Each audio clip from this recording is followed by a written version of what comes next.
Alors, sur le sujet des intuitions, aujourd'hui, comment on déconnecte le mental pour laisser la place aux intuitions?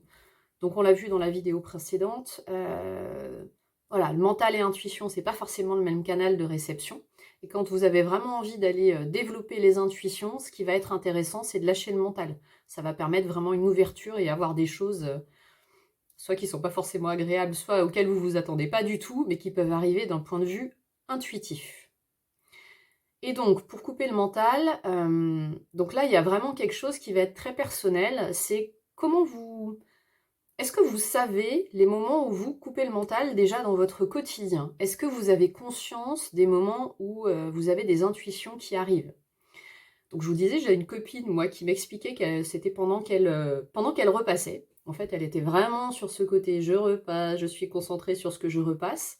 Et en fait, son mental, il est là-dedans. Il est vraiment focalisé sur une activité qui lui prend pas trop d'espace. Et verdict, hop, l'intuition peut arriver.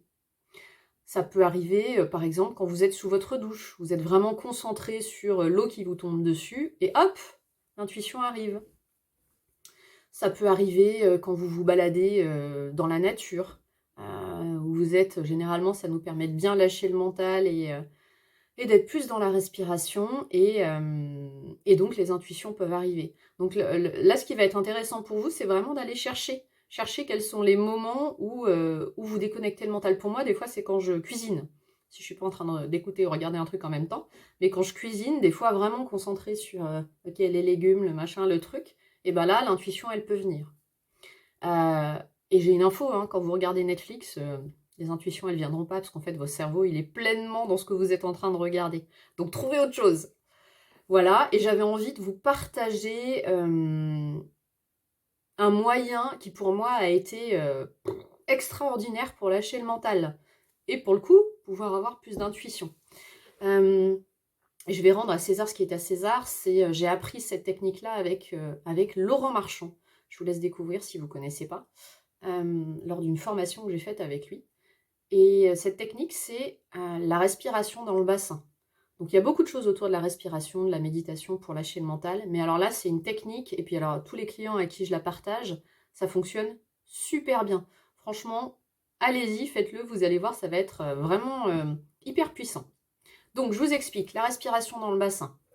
Le principe, alors, le principe, ça va être vraiment d'avoir la respiration qui est au niveau du bas, enfin vraiment dans votre bassin, quoi. Hop, donc tout en bas.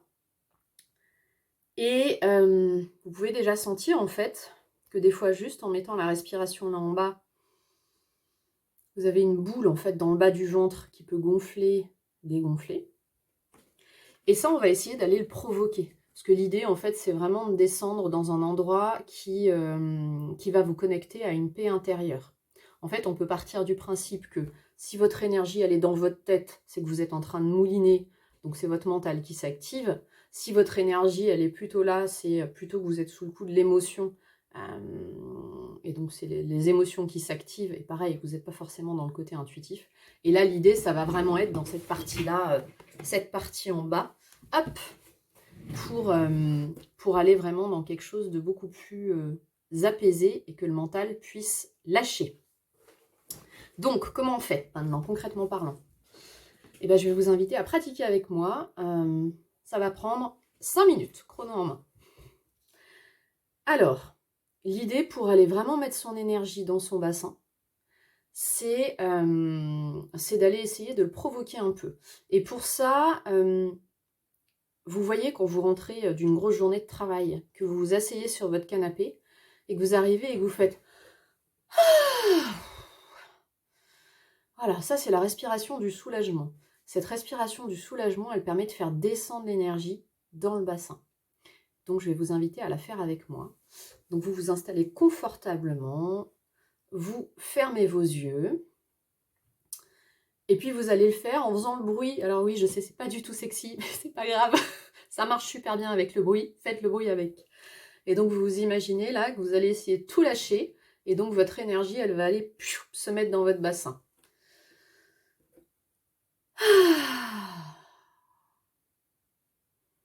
Vous pouvez le faire 2-3 fois.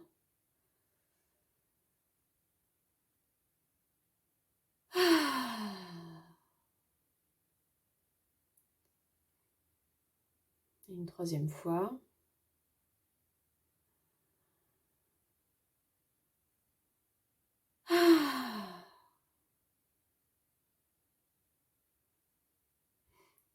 Et là, vous allez sentir, en tout cas moi je le sens bien, que votre énergie est descendue dans votre bassin. En tout cas, elle est beaucoup plus descendue. Et c'est quelque chose, je pense que ça s'entend à ma voix aussi, c'est quelque chose qui est hyper apaisant.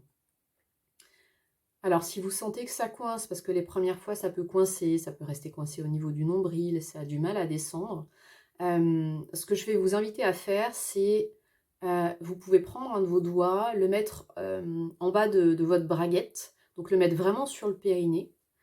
Et en fait, quand vous allez faire cette respiration du soulagement, vous allez vraiment vous dire que vous souhaitez que l'énergie de cette respiration, elle aille au niveau de votre doigt. Donc vous mettez votre doigt le plus bas possible. Hop, et là,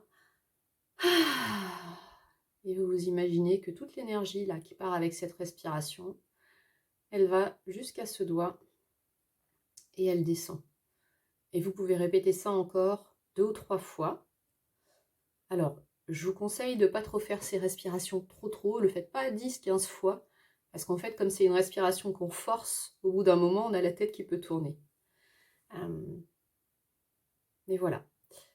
Donc ça, c'est la respiration dans le bassin qui permet vraiment d'amener à un état de sérénité. Et en fait, cet état de sérénité permet derrière de lâcher le mental, de lâcher l'émotionnel, et donc d'être beaucoup plus ouvert aux intuitions qui vont arriver. Ça veut dire comment vous pouvez pratiquer ça. Alors déjà, juste au quotidien, pour lâcher le mental et lâcher l'émotionnel, c'est déjà juste extraordinaire, juste ça en fait.